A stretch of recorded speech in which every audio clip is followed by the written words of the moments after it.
নমস্কার প্রিয় বন্ধু, জীবনবাণী অনুষ্ঠানে আপনাকে স্বাগত জানাই। অন্যান্য দিনের মতো আজও আমরা মঙ্গলময় ঈশ্বরের জীবনদায়ী বাক্যের ধারাবাহিক আলোচনা নিয়ে উপস্থিত হয়েছি। আমার বিশ্বাস আপনি কৃতজ্ঞতার সাথে এই বাক্য গ্রহণ করে থাকেন এবং দিন প্রতিদিন ঈশ্বরের জ্ঞানে বৃদ্ধি পাচ্ছেন। আমরা খুব খুশি হই যখন আপনি আমাদেরকে আপনার এই আশীর্বাদ পাওয়ার বিষয় ফোনের মাধ্যমে জানান। আসুন শুনি ঈশ্বরের বাক্য আজ আমাদেরকে কি জানাতে চায়।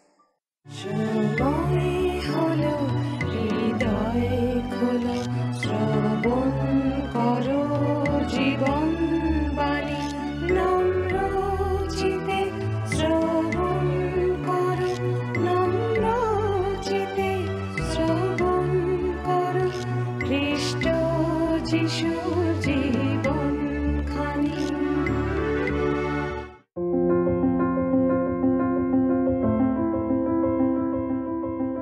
ধারাবাহিকভাবে আমরা পবিত্র বাইবেলের প্রত্যেকটা পুস্তক অধ্যয়ন করছি, আর এই অধ্যয়নে আমরা গত পর্ব থেকে বাইবেলের নতুন নিয়মের তিমথিয়ের প্রতি সাধু পৌলের দ্বিতীয় পত্রটি নিয়ে আলোচনা শুরু করেছি। আনুমানিক ৬৮ খ্রিস্টাব্দে রোমের কারাগারে মৃত্যুদণ্ডে দণ্ডিত সাধু পৌল তার এই অন্তিম পত্রটি তার সন্তান তুল্য তিমথিয়কে লিখেছিলেন। এই পুস্তকের মূল ভাব ও ঐতিহাসিক পটভূমিকা নিয়ে আমাদের গত পর্বে আমরা আলোচনা করেছি।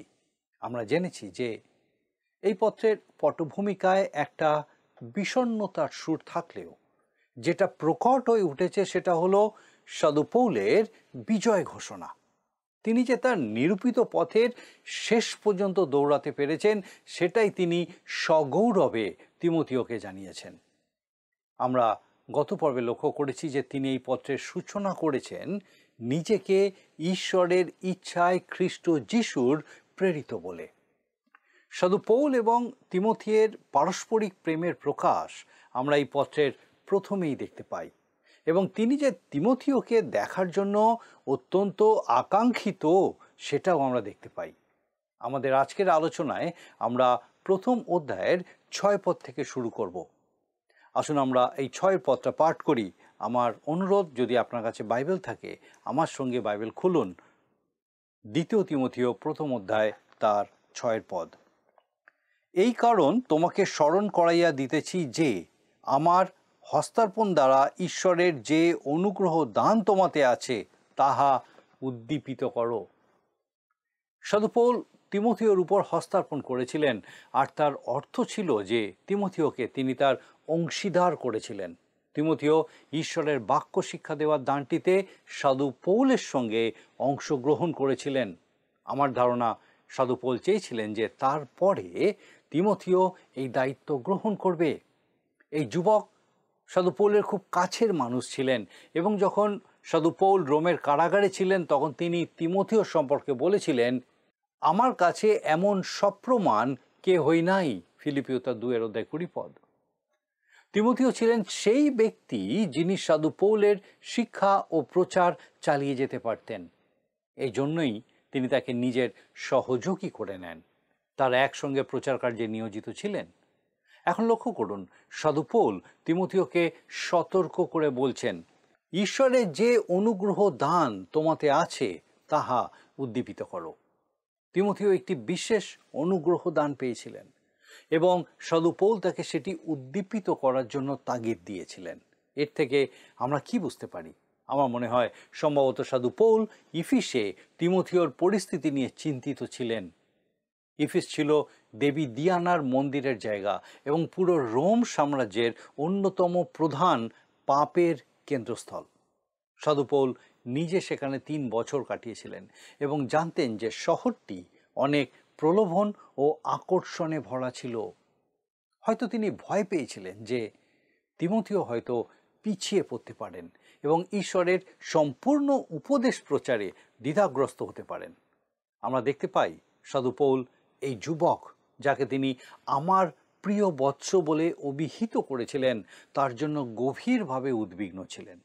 আসুন দেখি ৭ পদে লেখা আছে, কেননা ঈশ্বর আমাদিগকে ভীরুতার আত্মা দেন নাই, কিন্তু শক্তির, প্রেমের ও সুবুদ্ধির আত্মা দিয়েছেন। ভীরুতা শব্দটির প্রকৃত অনুবাদ হওয়া উচিত কাপুরুষতা। আমার বিশ্বাস আমাদের মধ্যে অনেকেই এটাকে আমরা ভুলভাবে ব্যাখ্যা করেছি। আমি হয়তো নিজেও আগে তা করেছি। আমার মনে হয় প্রথম যখন আমি বিমানে ভ্রমণ শুরু করি তখন আমি সত্যিই সেটা করতে চাইনি, কিন্তু আমার দায়িত্ব পালনের জন্য এইভাবে ভ্রমণ করতে বাধ্য হয়েছিলাম। অবশ্যই আমি এটি উপভোগ করতাম না। প্রথম দিকে এটি আমাকে খুবই বিচলিত করত। আমি একবার বিমানে ভ্রমণ করলেই ভয় পাওয়ার জন্য নিজেকে তিরস্কার করতাম, আর আমি চেষ্টা করতাম আমার ভয়কে পরাস্ত করতে। ভয় পাওয়া একটা স্বাভাবিক বিষয় এবং এটা অনেক ক্ষেত্রে ভালোও বটে। যেমন আমি সিংহকে ভয় পাই। যদি রাস্তায় কোনো সিংহ ছেড়ে দেওয়া হয় তবে আমি লুকানোর জন্য একটা নিরাপদ স্থান খুঁজব। হয়তো এটা সবার জন্যই স্বাভাবিক। ভয়ের অনুভূতি থাকা স্বাভাবিক এবং তা প্রয়োজনীয়। আমাদের মধ্যে অনেকেই কোনো না কোনো কারণে উচ্চতাকে ভয় করি, যা আমাদের বিমানে ভ্রমণের ক্ষেত্রে আতঙ্কিত করে তোলে। আমি এ বিষয়ে প্রার্থনা করেছিলাম এবং ভেবেছিলাম কেন ঈশ্বর এটি আমার থেকে সরিয়ে নেননি। কারণ আমি এই পদে পড়েছি, ঈশ্বর আমাদিওকে ভীরুতার আত্মা দেননি। তবে সাধু পৌল এখানে এই ভালো ধরনের ভয়ের কথা বলছেন না, বরং কাপুরুষতার কথা বলছেন। তিনি বলছেন ঈশ্বর আমাদের কাপুরুষতার আত্মা দেননি, বরং ক্ষমতা, প্রেম এবং সুস্থ চিন্তার আত্মা দিয়েছেন। সুবুদ্ধির আত্মার অর্থ নিয়মানুবর্তিতা, অর্থাৎ ঈশ্বর চান না যে পরাজয় খ্রিস্টীয় জীবনের স্বাভাবিক অবস্থা হোক। আমাদের আবেগের দাস না হয়ে শৃঙ্খলাবদ্ধ খ্রিস্ট বিশ্বাসী হওয়া উচিত। আমরা সবাই আবেগ দ্বারা প্রভাবিত হই, কিন্তু খ্রিস্ট বিশ্বাসীদের শুধুমাত্র আবেগ দ্বারা চালিত হওয়া উচিত নয়। আমাদের আবেগ যেন আমাদের উপরে কর্তৃত্ব না করে, বরং আমাদের শৃঙ্খলাবদ্ধ জীবনযাপন করা উচিত। এই বিষয়ে ভয়ের প্রশ্নটি কিভাবে প্রযোজ্য হয়? আমি কি বিমানে উঠতে ভয় পেলে ভুল করি? না, তবে ভুল হবে যদি আমি সেই ভয়ের কারণে বাড়িতে বসে থাকি। দেখুন, আমি শৃঙ্খলাবদ্ধ খ্রিস্ট বিশ্বাসী হই, তবে আমি দাঁত চেপে ধৈর্য ধরে থাকব আর টিকিট কেটে বিমান যাত্রার জন্য প্রস্তুত হব, কারণ ঈশ্বর আমাকে আমার পরিচর্যা কাজের জন্য এইভাবে ভ্রমণ করাকেই নির্দিষ্ট করেছেন। আবেগকে পরাস্ত করার অর্থ হলো আবেগ যেন আমাকে সেই কাজ থেকে বিরত না করে রাখে যা আমার করা উচিত। কেউ বিমানে উঠতে ভয় পেলেও তাকে শৃঙ্খলা বজায় রেখে উঠতে হবে, কিন্তু আবেগ তখনও থেকে যায়। আমি যা করি তা হলো বিমানে বসে নিজেকে সংযত রাখার চেষ্টা করি, মনে মনে হিসাব করি আর কত সময় বাকি আছে, কারণ প্রতিটি মুহূর্তই যেন অনেক বেশি সময় মনে হয়। যদি বিমান কেঁপে ওঠে আমি সামনের আসন শক্ত করে ধরে ফেলি, যদিও আমি জানি যে সামনের আসনটি আমার আসনের চেয়ে বেশি নিরাপদ নয়, তবুও সেটি ধরলে মনে হয় যেন কিছুটা স্বস্তি পেলাম। সাধু পৌলের তিমথিওকে দেওয়া উপদেশ আমাকে অনেক সাহায্য করে। ঈশ্বর আমাকে শিখিয়েছেন যে আমি যেন পরাজিত খ্রিস্ট বিশ্বাসী না হই, আমার আবেগ যেন আমার জীবন নিয়ন্ত্রণ করতে না পারে। সাধু পৌল আরও বলছেন, আসুন দেখি আমরা 8 পদে লেখা আছে, 2 তিমথিও 1:8 পদ। অতএব আমাদের প্রভুর সাক্ষ্যের বিষয়ে এবং তাহার বন্দী যে আমি, আমার বিষয়ে তুমি লজ্জিত হইও না, কিন্তু ঈশ্বরের শক্তি অনুসারে সুসমাচারের সহিত ক্লেশ ভোগ স্বীকার করো। এই অধ্যায়ের শিরোনাম রাখা হয়েছে সুসমাচারের ক্লেশ ভোগ, কারণ আজকের দিনে অনেকেরই ধারণা যে খ্রিস্টীয় জীবন মানে খুবই সহজ, আরামদায়ক, মিষ্টি, আনন্দময় এবং নির্ঝঞ্ঝাট জীবন। আমরা অনেকেই মনে করি যে আমাদের স্বর্গীয় পিতা খুবই প্রশ্রয় দেন এবং তিনি আমাদের শুধু ফুলের বিছানায় শুইয়ে রাখেন, আমাদের পথ থেকে সব বাধা সরিয়ে দেন, দূর করে দেন এবং আমাদের জীবনে কোনো কঠিন পরিস্থিতি আসতে দেন না। একজন অবসরপ্রাপ্ত আইনজীবী একবার আমাকে একটি কথা লিখে পাঠিয়েছিলেন, যা তিনি একটি উইলে পেয়েছিলেন। এতে লেখা ছিল, আমার ছেলেকে আমি জীবিকা অর্জনের আনন্দ দিয়ে গেলাম। 25 বছর ধরে সে ভেবেছিল যে এই আনন্দ আমার, কিন্তু সে ভুল করেছিল। অনেক খ্রিস্ট বিশ্বাসীও একইভাবে আশা করেন যে তাদের স্বর্গীয় পিতা তাদের জীবনকে একেবারে সহজ করে দেবেন। প্রভু যীশু খ্রিস্ট স্পষ্টভাবে বলেছেন যে আমাদের জীবনে কষ্ট থাকবে। তিনি বলেছেন, জগতে তোমরা ক্লেশ পাইতেছ, যোহন তার 16:33।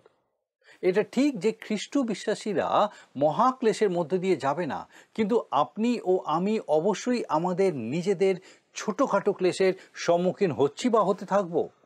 কোনো এক সময় ঈশ্বরের একজন সেবক স্যামুয়েল রাদারফোর্ড একবার বলেছিলেন, যদি তুমি এই পৃথিবীতে অপরিচিত না হতে তাহলে দুনিয়ার শিকারী কুকুরগুলো তোমার দিকে ঘেউ ঘেউ করতো না। প্রভু খ্রিস্ট আমাদের সতর্ক করে দিয়েছেন যে এই জগতে খ্রিস্ট বিশ্বাসীদের কেউ পছন্দ করবে না। তিনি তার শিষ্যদের বলেছিলেন, জগৎ যদি তোমাদিওকে দেশ করে, তোমরা তো জানো সে তোমাদের অগ্রে আমাকে দেশ করিয়াছে, যোহন তার 15:18। যদি একজন খ্রিস্ট বিশ্বাসী রূপে আপনি খুব বেশি জনপ্রিয় হয়ে যান, তাহলে বুঝবেন নিশ্চয়ই কোথাও কোনো ভুল আছে। আমার আশঙ্কা হয় যে যেমন একবার সানডে স্কুলের একটি ছোট ছেলে ভেবেছিল, অনেক খ্রিস্ট বিশ্বাসী ঠিক সেইভাবেই ভাবে। শিক্ষক তাকে জিজ্ঞেস করেছিলেন, তুমি কোন দৃষ্টান্ত কাহিনীটি সব থেকে বেশি পছন্দ করো? ছেলেটি উত্তর দিয়েছিল, যেখানে সবাই আরামে বসে রুটি আর মাছ খায়। না, খ্রিস্টীয় জীবন ফুলের বিছানা নয়। আমাদের ঈশ্বরের শক্তি অনুসারে সুসমাচারের সহিত ক্লেশ ভোগ স্বীকার করতে হবে। আসুন এবারে আমরা 9 পত্রা পাঠ করি। লেখা আছে, তিনি আমাদিওকে পরিত্রাণ দিয়াছেন এবং পবিত্র আহ্বানে আহ্বান করিয়াছেন, আমাদের কার্য অনুসারে এমন নয়, কিন্তু নিজ সংকল্প ও অনুগ্রহ অনুসারে করিয়াছেন। সেই অনুগ্রহ অনাদিকালের পূর্বে খ্রিস্ট যিশুতে আমাদিওকে দত্ত হইয়াছিল। তিনি আমাদিওকে পরিত্রাণ দিয়াছেন এবং পবিত্র আহ্বানে আহ্বান করিয়াছেন। আমরা কে বা আমরা কি করছি তার জন্য নয়, আমাদের কার্য অনুসারে এমন নয়, বরং নিজ সংকল্প ও অনুগ্রহ অনুসারে। সুসমাচারে থাকা ঈশ্বরের মহান উদ্দেশ্য অতীতে গোপন ছিল, কিন্তু এখন সেটা সাধু পৌলের মাধ্যমে প্রকাশিত হয়েছে। পুরাতন নিয়মে এটি একটি রহস্য, একটি অপ্রকাশিত গোপন বিষয় ছিল, কিন্তু এখন নতুন নিয়মে সেটা প্রকাশিত হয়েছে। অনাদিকালের পূর্বে খ্রিস্ট যিশুতে আমাদিগকে দত্ত হইয়াছিল। শুরু থেকেই ঈশ্বর আমাদের জন্য এই পরিকল্পনা করেছিলেন। দেখুন 10 পদে লেখা আছে, এবং এখন আমাদের ত্রাণকর্তা খ্রিস্ট যিশুর প্রকাশ প্রাপ্তি দ্বারা প্রকাশিত হইল, যিনি মৃত্যুকে শক্তিহীন করিয়াছেন এবং সুসমাচার দ্বারা জীবন ও অক্ষয়তাকে দীপ্তিতে আনিয়াছেন। এই পত্রিকে প্রচুর গুরুত্ব দেওয়া উচিত। যিনি মৃত্যুকে শক্তিহীন করিয়াছেন, আক্ষরিক অর্থে যখন থেকে তিনি মৃত্যুকে অকার্যকর করে দিয়েছেন। ঈশ্বরের সন্তানের জন্য মৃত্যু সম্পূর্ণ ভিন্ন অর্থ বহন করে। খ্রিস্ট একে অকার্যকর করে দিয়েছেন, তবে ঈশ্বর মৃত্যু সম্পূর্ণরূপে বিলুপ্ত করেননি। মনে রাখবেন, সাধু পৌল এই পত্রটি কারাগার থেকে লিখছেন, যেখানে তিনি তার মৃত্যুদণ্ড কার্যকর হওয়ার অপেক্ষায় ছিলেন। কিন্তু এখানে তিনি শারীরিক মৃত্যুর কথা বলছেন না, তিনি এখানে আত্মিক মৃত্যু, অনন্তকালের মৃত্যু, যা ঈশ্বর থেকে বিচ্ছিন্ন হওয়া, তার কথা বলছেন। খ্রিস্ট সত্যি আত্মিক মৃত্যুকে বিলুপ্ত করেছেন, যাতে কোনো পাপী চিরকালের জন্য ঈশ্বর থেকে বিচ্ছিন্ন না হয়ে থাকে। খ্রিস্ট আমাদের মধ্যস্থকারী, ঈশ্বর ও মানুষের মধ্যে একমাত্র মধ্যস্থকারী। খ্রিস্ট তার কার্যসিদ্ধির মাধ্যমে ঈশ্বরকে সন্তুষ্ট করেছেন। প্রশ্ন হলো, আপনি কি সন্তুষ্ট হয়েছেন, নাকি আপনি এখনো নিজের ভালো কাজের মাধ্যমে নিজেকে রক্ষা করার চেষ্টা করছেন? আমি আগেও যা বলেছি তা আবার বলছি, মানুষ খুঁতহীন আনুগত্যের মাধ্যমে মুক্তি পেতে পারে না, কারণ সে তা করতে অক্ষম। সে খুঁতযুক্ত মানুষ খুঁতযুক্ত আনুগত্যের মাধ্যমেও মুক্তি পেতে পারে না, কারণ ঈশ্বর তা গ্রহণ করবেন না। এই সমস্যার একমাত্র সমাধান হলো সেই ব্যক্তি যিনি বলেছেন, আমি পথ ও সত্য ও জীবন, আমাদিয়া না আসিলে কেহ পিতার নিকটে আইসে না, যোহন তার 14:6। সেই সুসমাচারের সম্বন্ধে আমি প্রচারক, প্রেরিত ও গুরু বলিয়া নিযুক্ত হইয়াছি, সাধু পৌল বলছেন। দেখুন 11 পদে লেখা আছে, সাধুপোল বলছেন যে তিনি একজন প্রচারক, অর্থাৎ ঈশ্বরের বাক্যের দূত। তিনি আরও বলেছেন যে তিনি একজন প্রেরিত ও একজন শিক্ষক। একজন প্রেরিত রূপে তার একাধিক আত্মিক দান ছিল। ব্যক্তিগতভাবে আমার সন্দেহ হয় যে প্রেরিতদের পরবর্তী মানুষদের একাধিক আত্মিক দান ছিল। অনেক প্রচারকের সাথে আমার পরিচয় ছিল যারা মনে করতেন যে তারা ভালো গান গাইতে পারতেন, কিন্তু আমার অভিজ্ঞতা বলছে হয় তারা ভালো গান গাইতে পারতেন না, নয় ভালোভাবে প্রচার করতে পারতেন না। দুটোই একসাথে করা সম্ভব হতো না। আমি বিশ্বাস করি না যে ঈশ্বর আমাদের দুই বা ততোধিক আত্মিক দান প্রদান করেন, কারণ একটি দানই যথাযথভাবে ব্যবহার করা যথেষ্ট কঠিন। 12 পদে সাধুপোল বলছেন, দেখুন লেখা আছে 12 পদ, এই কারণ এত দুঃখ ভোগও করিতেছি, তথাপি লজ্জিত হই না, কেননা যাহাকে বিশ্বাস করিয়াছি তাহাকে জানি, এবং দৃঢ়রূপে প্রত্যয় করিতেছি যে আমি তাহার কাছে যাহা গচ্ছিত রাখিয়াছি তিনি সেই দিনের জন্য তাহা রক্ষা করিতে সমর্থ। তথাপি লজ্জিত হই না। যদিও সাধুপোল কারাগারে ছিলেন এবং তার মৃত্যুদণ্ড নিশ্চিত ছিল, তবুও তিনি সুসমাচার সম্পর্কে লজ্জিত ছিলেন না। তিনি রোমীয়দের প্রতি পত্রে লিখেছিলেন, কেননা আমি সুসমাচার সম্বন্ধে লজ্জিত নহি, কারণ ইহা প্রত্যেক বিশ্বাসীর পক্ষে পরিত্রাণার্থে ঈশ্বরের শক্তি। রোমীয় তার 1 অধ্যায় 16 পদ। তেমনি 2 তিমথিও 1 অধ্যায় 8 পদে তিনি তিমথিওকে উৎসাহিত করেছেন যেন তিনিও সুসমাচার প্রচার করতে লজ্জিত না হন। অনেক সময় খ্রিস্ট বিশ্বাসীরা সাক্ষ্য দিতে দ্বিধাগ্রস্ত হন। আমরাও কখনো কখনো কি বলতে হয় সেটা বুঝতে পারি না, কিন্তু আমাদের সেটা হওয়া উচিত নয়। আমি তাহার কাছে যাহা গচ্ছিত রাখিয়াছি, এর অর্থ হলো সাধুপৌল তার বিশ্বাস বিচারের দিন পর্যন্ত খ্রিস্টের হাতে সমর্পণ করেছিলেন। অথবা এর আরেকটি অর্থ হতে পারে, ঈশ্বর আমার কাছে একটি বিষয় জমা রেখেছেন। ঈশ্বর সাধুপৌলের জীবনে যে আত্মিক দান অর্পণ করেছিলেন তাতে তিনি সমগ্র জগতের প্রতি ঋণী হয়ে গেছিলেন। আপনি ও আমি ঋণী। হয়তো আপনি বলবেন, আমি আমার সব ঋণ সততার সাথে পরিশোধ করি, কিন্তু প্রকৃতপক্ষে আপনি ও আমি তখনই আমাদের সত্যিকারের ঋণ পরিশোধ করতে পারবো যখন এই জগতের প্রতিটি মানুষ সুসমাচার শুনবে। তিনি সেই দিনের জন্য তাহার রক্ষা করিতে সমর্থ। এটি এক মহা সান্ত্বনার বিষয় যে আমরা যা কিছু এবং আমাদের যা কিছু আছে সবই তার হাতে নিরাপদ। তিমথিওকে সাধুপৌল আদেশ করে 13 পদে বলছেন, দেখুন লেখা আছে 13 পদ, তুমি আমার কাছে যাহা যাহা শুনিয়াছ সেই নিরাময় বাক্যসমূহের আদর্শ খ্রিস্ট যিশু সম্বন্ধীয় বিশ্বাসে ও প্রেমে ধারণ করো। সেই নিরাময় বাক্যসমূহ, পবিত্র শাস্ত্রের বাক্যগুলো অনুপ্রাণিত। আমি ঈশ্বরের বাক্যের সম্পূর্ণ মৌখিক অনুপ্রেরণায় বিশ্বাস করি এবং মনে করি না যে অন্য কোনো দৃষ্টিভঙ্গি যথার্থ বা সন্তোষজনক, এবং সেটা নিশ্চিতভাবে অন্য কোনো মতবাদের দাবিকে সম্পূর্ণরূপে পূরণ করতে পারে না। তোমার কাছে যে উত্তম ধন গচ্ছিত আছে তাহা যিনি তোমাদের অন্তরে বাস করেন সেই পবিত্র আত্মা দ্বারা রক্ষা করো। 14 পদ। এটি বোঝা অত্যন্ত গুরুত্বপূর্ণ যে খ্রিস্টীয় জীবন শুধুমাত্র পবিত্র আত্মার শক্তির মাধ্যমেই যাপন করা সম্ভব। সাধুপৌল 7 পদে শক্তির, প্রেমের ও সুবুদ্ধির আত্মার কথা বলেছেন, যা পবিত্র আত্মার ফলের অংশ। তিনি লিখেছেন, আত্মার ফল প্রেম, আনন্দ, শান্তি, দীর্ঘ সহিষ্ণুতা, মাধুর্য, মঙ্গলভাব, বিশ্বস্ততা, মৃদুতা, ইন্দ্রিয় দমন।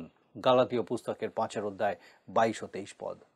তিমথিওকে পত্রটি লিখতে লিখতে সাধুপৌল কিছুটা আবেগপ্রবণ হয়ে পড়েছিলেন, আর তাই তার প্রিয় বৎসকে মনের কথা জানিয়ে 15 পদে বলেছেন, তুমি জানো এশিয়াতে যাহারা আছে তারা সকলে আমার নিকট হইতে সরিয়া পড়িয়াছে, তাহাদের মধ্যে ফুগিল্য ও হর্মগিনী আছে। সাধুপৌল তাদের নাম সরাসরি উল্লেখ করেছেন যারা তার প্রতি অবিশ্বস্ত হয়েছিলেন। 1 তিমথিও 1 অধ্যায়ে তিনি উল্লেখ করেছিলেন যে কিছু লোক বিশ্বাসচ্যুত হয়েছে, কিন্তু এখানে তিনি বলছেন সবাই তাকে ছেড়ে গেছে। অর্থাৎ এশিয়ার লোকেরা যারা একসময় রোমে তার সঙ্গে ছিল তারা সবাই মুখ ফিরিয়ে নিয়েছে। আমি এটাকে বিশেষভাবে তুলে ধরছি কারণ এটি বোঝা গুরুত্বপূর্ণ যে অবিশ্বাস বা বিশ্বাসহীনতা শুধুমাত্র শেষ যুগের বৈশিষ্ট্য নয়, এটি মণ্ডলীর ইতিহাস জুড়ে ঘটেছে। কোনো একজন ইতিহাসের অধ্যাপক একবার বলেছিলেন, মণ্ডলীর ইতিহাস মূলত অবিশ্বাসের ইতিহাস বা ভ্রান্ত মতবাদের ইতিহাস। এটা যে কতটা সত্য তা ইতিহাসই প্রমাণ করে। সাধু পৌল এই প্রসঙ্গে আরও বলেছেন, প্রভু অনিসিফরের পরিবারকে দয়া প্রদান করুন, কেননা তিনি বারবার আমার প্রাণ জুড়াইয়াছেন এবং আমার শৃঙ্খল হেতু লজ্জিত হন নাই, বরং তিনি রোমে উপস্থিত হইলে যত্নপূর্বক অনুসন্ধান করিয়া আমার সঙ্গে দেখা করিয়াছিলেন। প্রভু তাহাকে এই বর দেউন যেন সেই দিন তিনি প্রভুর নিকটে দয়া পান, আর ইফিসে তিনি কত পরিচর্যা করিয়াছিলেন তাহা তুমি বিলক্ষণ জ্ঞাত আছো। এখানে আমরা ঈশ্বরের এক মহান সাধু ব্যক্তির বিষয় দেখি। আমার সত্যি ভালো লাগতো যদি আমি অনিসিফর হতাম, কিন্তু আমি কখনোই হর্মোগিনী হতে চাইতাম না। অনিসিফর, যিনি সম্ভবত ইফিসের বাসিন্দা ছিলেন, কোনো ব্যবসায়িক কাজে রোমে গেছিলেন, তিনি ব্যস্ত মানুষ ছিলেন, তবুও তিনি কারাগারে বন্দী সাধু পৌলকে খুঁজে বার করতে সময় বার করেছিলেন। কি চমৎকার এক প্রেমের উদাহরণ! সম্ভবত সাধু পৌলই তাকে খ্রিস্টের কাছে নিয়ে এসেছিলেন। যে ব্যক্তি আপনাকে খ্রিস্টের কাছে নিয়ে আসেন তাকে অবহেলা করা সত্যি অসম্ভব। প্রথম অধ্যায়ের সমাপ্তিতে আমরা আমাদের আজকের আলোচনা এখানেই শেষ করব। আমাদের আগামী পর্বে আমরা আমাদের আলোচনা দ্বিতীয় অধ্যায় থেকে শুরু করব। আসুন আরেকবার দেখে নিই আজকে আমরা কোন কোন বিষয় বিশেষ করে দেখলাম। প্রথমত, সাধু পৌল তিমথিওকে স্মরণ করিয়ে দিয়েছেন যে তার হস্তার্পণ দ্বারা তিমথিও যে অনুগ্রহ দান পেয়েছেন তা যেন তিনি সবসময় সাহসের সাথে অভ্যাস করেন। দ্বিতীয়ত, সাধু পৌল যে ঈশ্বরের সুসমাচার প্রচারের কারণে বন্দী জীবন যাপন করছেন সেই বিষয়ে তিমথিও যেন লজ্জিত না হন, কিন্তু ঈশ্বরের শক্তিতে সুসমাচার প্রচারের জন্য সমস্ত রকম ক্লেশ সহ্য করেন। তৃতীয়ত, সাধু পৌল দুঃখ প্রকাশ করে বলছেন যে তার এই শেষ সময় তার কাছ থেকে এশিয়ার সমস্ত মানুষ দূরে সরে গেছে, একমাত্র ব্যতিক্রম হচ্ছে অনিসিফর। কিভাবে এই বিষয়টা আজকে আমাদের জীবনের জন্য আমরা গ্রহণ করব? আমার বিশ্বাস ঈশ্বর আপনার সঙ্গে কথা বলছেন যেন অনিসিফর আমাদের জন্য দৃষ্টান্ত স্বরূপ হয়। আসুন প্রার্থনায় যাই, আর আমি চাইবো আপনি আমার সঙ্গে যোগ দিন। আসুন প্রার্থনা করি। করুণাময় পিতা, তোমার ধন্যবাদ স্তুতি করি ও প্রভু, তুমি আমাদেরকে সুযোগ দাও যেন আমরা তোমার কাছে ফিরে আসি, তোমাতে সংযুক্ত থাকি, তোমাতে বৃদ্ধি পেতে পারি। তোমার জীবন্ত বাক্য সেই জন্য আমাদেরকে তুমি দিয়েছো, তোমার পবিত্র আত্মার পরাক্রম দিয়েছো, সুপরিচালনা দিয়েছো। আমাদের সেই প্রত্যেক দর্শক বন্ধুকে তোমার চরণে সমর্পণ করি। প্রভু, তোমার এই পবিত্র আত্মার পরাক্রমে, প্রজ্ঞায়, অনুগ্রহে, জ্ঞানে, বুদ্ধিতে প্রত্যেককে পূর্ণ করো। তোমাতে বৃদ্ধি পেতে এগিয়ে চলতে সাহায্য করো, জীবনে স্থির হতে সাহায্য করো, প্রতিকূলতার ঊর্ধ্বে উঠে পিতা তোমাকে দেখতে সাহায্য করো, তোমার উপস্থিতির সহভাগিতায় স্থির হতে সাহায্য করো, তোমার অনুগ্রহে পূর্ণ করো। প্রভু কৃপা করো, তোমার যিশু নামে ভিক্ষা দয়া করে শ্রবণ ও গ্রহণ করো। আমেন।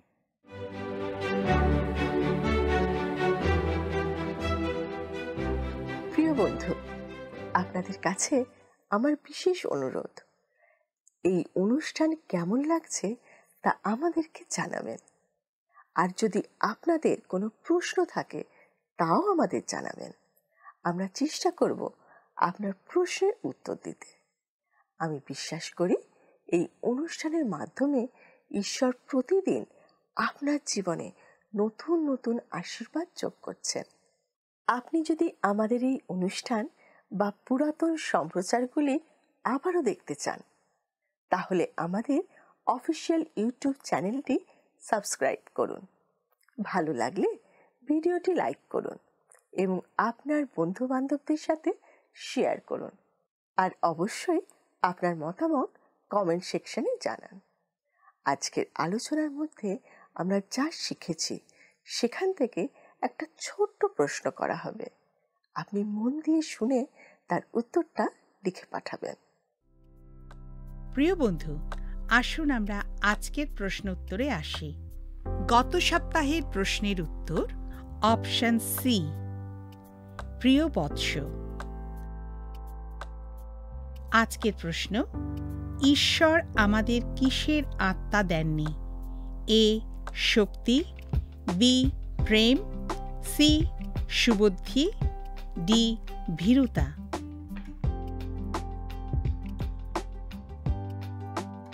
বন্ধু, এই প্রশ্নের উত্তর আগামীকাল সন্ধ্যে 6টার মধ্যে option A, B, C, D সহকারে আপনার নাম ও সম্পূর্ণ ঠিকানা সহ 9433497235 এই নম্বরে SMS-এ অথবা হোয়াটসঅ্যাপে লিখে পাঠাবেন।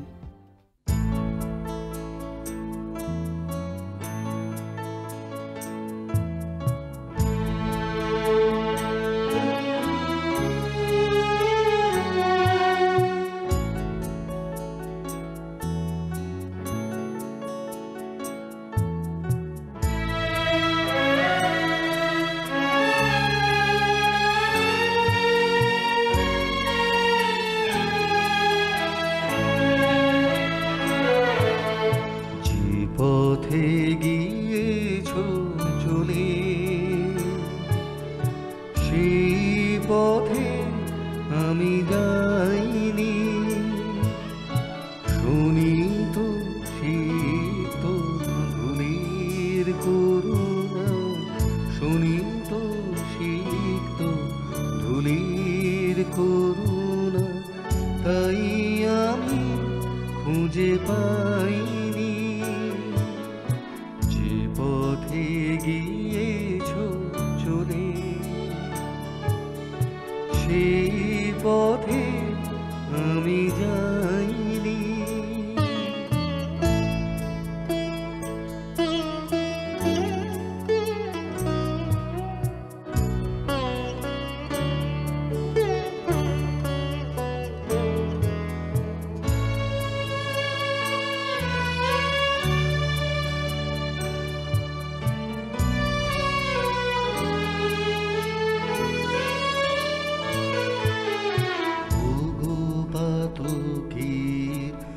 অপার করুণা সিন্ধু তৃষিত ধরায় ভরে শিশির বিন্দু, ওগো পাতকীর অপার করুণা সিন্ধু তৃষিত ধরায় ভরে শিশির বিন্দু, অলক্ষে কখন ডেকে ফিরে গেলে, অলক্ষে কখন ডেকে ফিরে গেলে, আমি তবু ফিরে চাইনি যে পথে গিয়েছ চলে সেই পথে আমি যাইনি।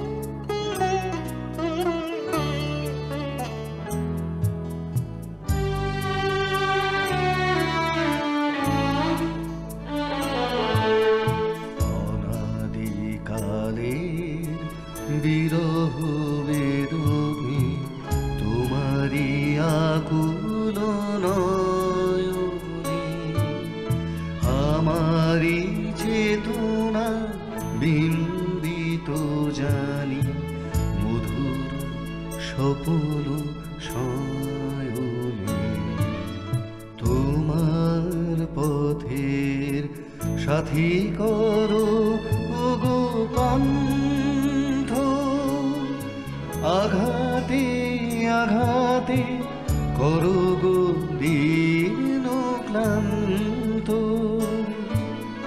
তোমার পথের সাথী করো ওগো পন্থ, আঘাতে আঘাতে করো গো দীন ক্লান্ত,